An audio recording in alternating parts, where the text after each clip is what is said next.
Max was more than just an employer. He was the friend. You could talk with him with ease. Nothing surprised him or shook him up. A terrific experience to be able to work with him. And that was the key phrase, actually, because at one point I made the mistake of saying working for him, and he said, no, you don't, you work with me. When they built the first edition of this building, there was a steel door that you went through to leave the fabrication area and go into the office area. And Max's office was strategically positioned right inside that door.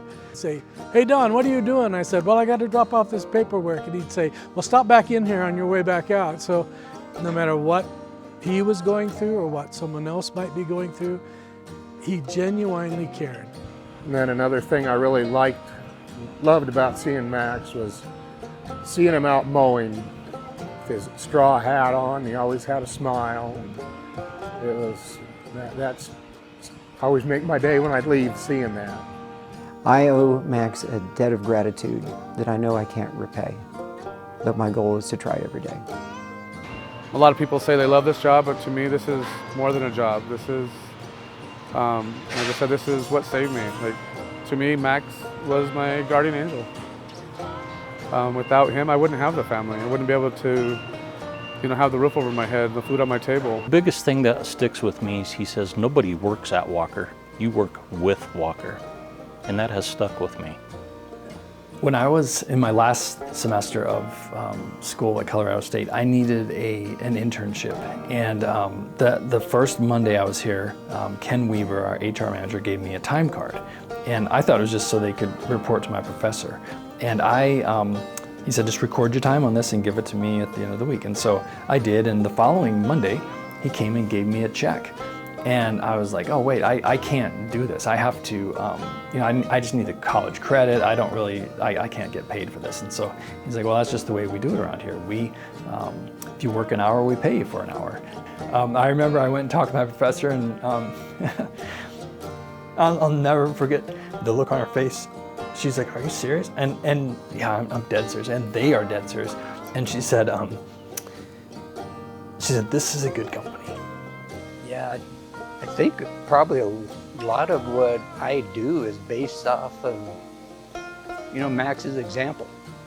So that's why I like to come in every day and hit it running and work hard and do the best quality work I can. So.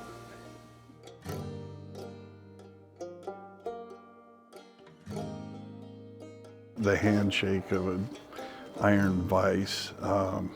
But with that carried so much. That carried his values. His word meant something. I had a rough lifestyle. I was involved with a lot of stuff I shouldn't have been.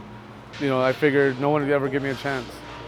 And, talking with Max and sitting down, and he was the first one to really give me an opportunity to prove myself.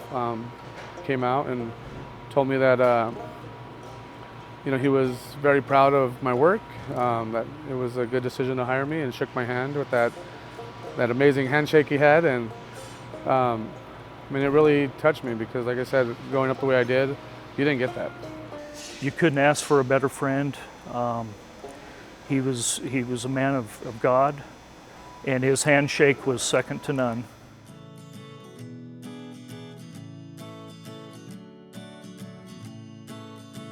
Well, a number of years ago, this would have been back in the 90s, we were hiring some welders. And for whatever reason, we ended up having one after another that came in whose name was Richard. And most all of them went by Rich. And after we hired the last one, Max looked over at me and said, you know what? We're just getting richer and richer. If Margaret or somebody would bring in donuts or something, he would look in the box and say, oh, those look pretty musty. And the first time he said that, I looked at him funny. He says, I must have more. So that was one of his cute little humors. Max, one of his little pet peeves is he didn't like you to store a broom with the bristles down, because the bristles would eventually form that way and it wouldn't sweep right. So if you see me walking around the shop lifting brooms and putting the bristles up, leaning against something, you know where that comes from. And there'd be times I'd be delivering paperwork to the ladies up front, and Margaret would be out spritzing her plants, and she'd see me and she'd spritz me. One day many years ago, We had some cattle from the ranch just to the south of the factory that got out of the fence and started crossing the property here, heading right for Harmony Road, that even in those days was still pretty busy. Well, we're watching the cattle, only to have Max Walker spring into action. He jumped on a Walker mower, rode ahead of the lead cow, turned it like you would with a cutting horse, and then he herded the cattle back across the property, through the hole in the fence, back to the ranch from which they came. We all cheered. Well, he's the only boss I've ever had that wears a Stetson hat and cowboy boots to mow the lawn. You never knew what he was going to say. You know, I think some people were, you know, kind of nervous when he started telling his jokes, but, you know, it was fun, and I mean, it kind of brought us together, and, you know, people remembered that. So I showed up on Monday, worked all week, and on a Friday, right before quitting time, Max come back and he tapped me on the shoulder. He said, "Rich, we got a problem." I'm like, "Oh no, what happened?" He goes, "I made a mistake." He goes, "Margaret's up front in the office and she's upset with me. She doesn't even know how to pay you. I never had you fill out an application or anything. You need to get up there now and at least write your name down." So.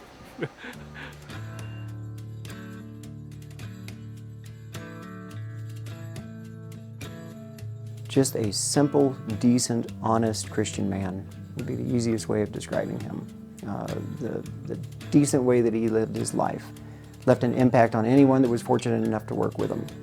Max was a brilliant guy, but his brilliance did not keep him from being a common man, and very down to earth and very personable and friendly.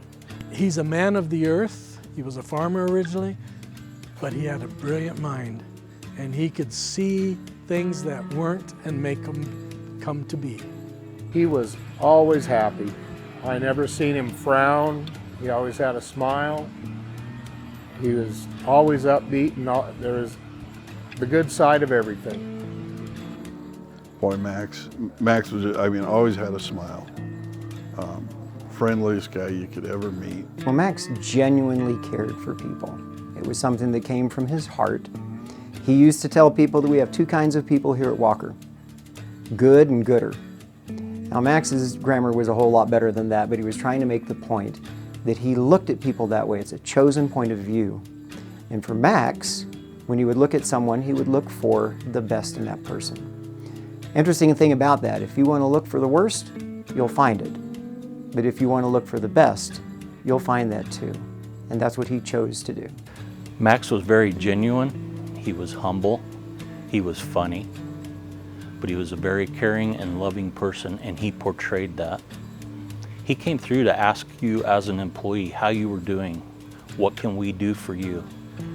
Just questions like that in general. You knew that you were valued. You would see Max in his cowboy hat and his boots, and he always kind of dressed a little bit Western as well. And nothing about him said, like, we're running whatever multi-million-dollar business. It always said, I'm interested in knowing who you are. And that was, I think that was probably one of the coolest things, just to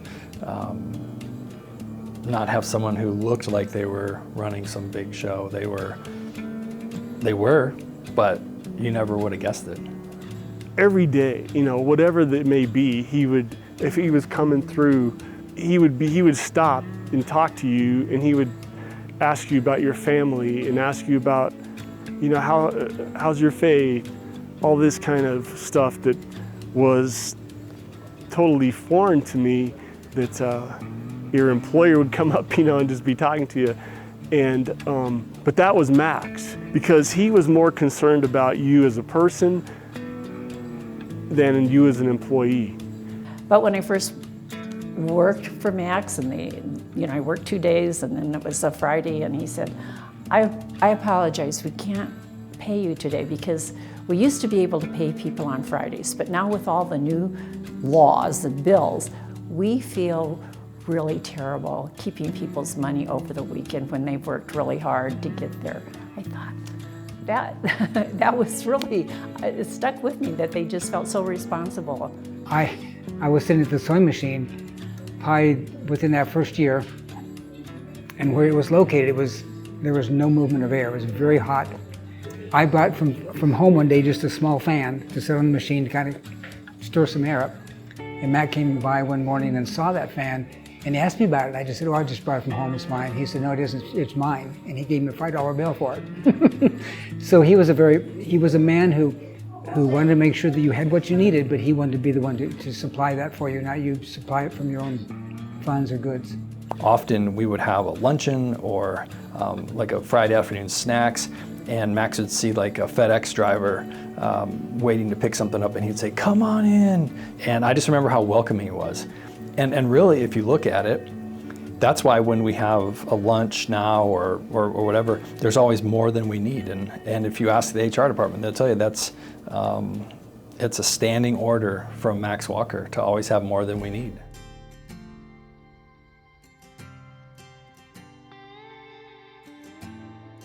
Margaret supported Max, and Max took care of Margaret, just like a biblical marriage should be. They were a team, 100%. Yeah, they were the standard. They were the example of what a relationship, of what a marriage should be. You could just see, 30 years later, you could still see the same thing you saw in them in day one. They were committed to each other. Max and Margaret were an amazing team. Their love for each other went back so far, and it was so deep and so real. I remember one time we were actually at the funeral of one of our employees, and after leaving the church, I was walking out to my car. And while I did, I looked ahead of me, and there were Max and Margaret walking to their car hand in hand. And that's how they went through life. They went through life hand in hand, together as a team. They were amazing. Max and Margaret used to walk out back like every Friday, hand in hand. After the guys had left the shop, they'd walk out back. And the FedEx guy one time said to me, you know, I love seeing Mr. Walker and his wife walk out here. He said, in fact, I feel I know them better than I know my own boss.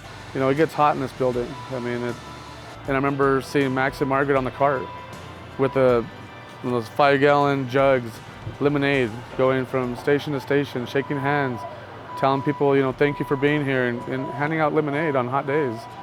It's just stuff like that that really sticks with us. I mean, that was years ago, and on hot days you look up and you expect to see them coming out of the front office still.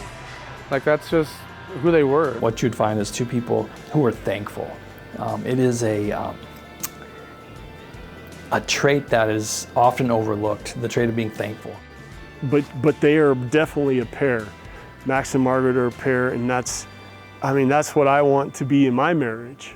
I want to have that same, when I'm 80 years old, walking with my wife, holding her hand, and that's a goal of mine, is to be able to be like that.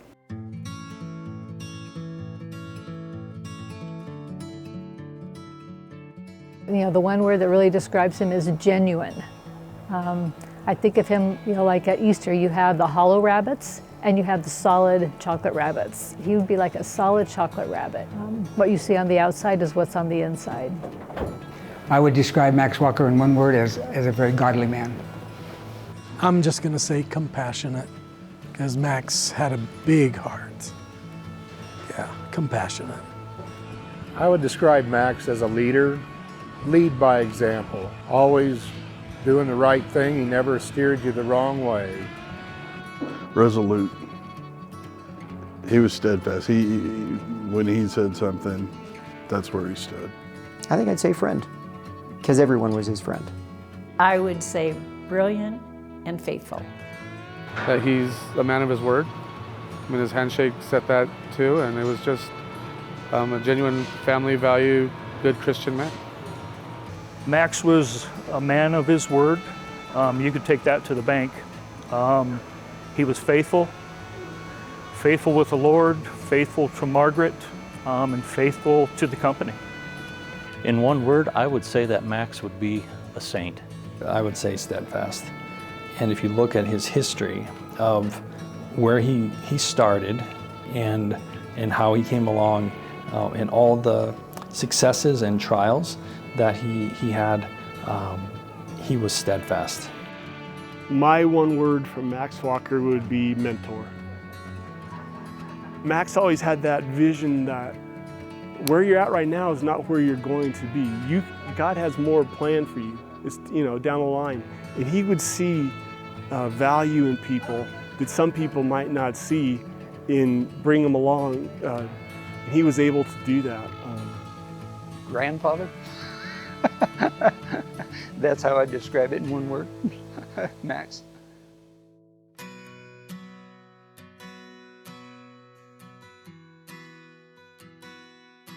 They picked a point, they picked the Lord, and that was their straight line. If you know the troubles that they've gone through, they were seasoned, well seasoned by life. They seemed sweeter through the trials. The conversation would always come around to the Lord and his philosophy of life. And I can't tell you how many times in those types of conversations, Max spoke into my life. And he didn't even know it. He had no clue what I was going through, but under the nudge of the Holy Spirit, he'd say something that just resonated in my life. And those are things that endeared him to me. I probably grew more in my faith working at Walker as much as going to church on Sundays. I know as my early days before I started here, I was a welder, and it was a lot different than here, I'll tell you that. And this place has really changed me for the better. He wasn't afraid to voice his faith, something that a lot of business owners wouldn't do. He wasn't afraid to share a scripture with you, and he could nail you down and get you what you needed to recover. When they were up in Casper, he met someone and instantly said he disliked him. Well, they were having a revival at their church, and during that revival, he was very convicted that he needed to make sure that he didn't have anyone that wasn't his friend. And so he sought that person out, built a friendship with them, and many years after having left Casper, he would say that is still his closest friend that is up there. You could walk up to Max's office and he had his Bible on the table. If you had a hard time, or even you're just walking by, he'd catch you and call you in and read you a few verses. Those are memories that I'll never forget. He planted that seed years ago, even though I didn't want to hear it. He planted that seed just like we're all supposed to, and today I'm the outcome of what he started. So as I'm talking to Max Walker, we're talking about wisdom. And we talked about a verse that's from James 3, verse 13. And it says, "Who is wise and understanding among you? Let them show it by their good life, by deeds done in humility that comes from wisdom." And that's how my grandparents were, and it's how my father was with me. And at that moment, I knew that Walker Manufacturing is where I wanted to be.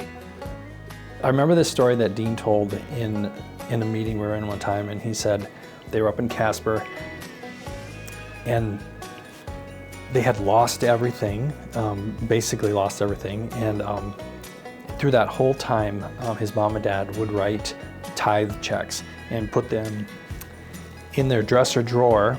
And then when the Bico evaporative cooler contract came through, and Max sold the patent rights for that, the very first thing they did is went and made good on their checks for giving their tithe. And Max Walker was the best that I've ever seen at in my life.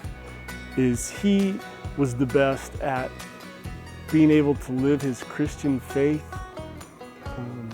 in everyday life, in everyday situations.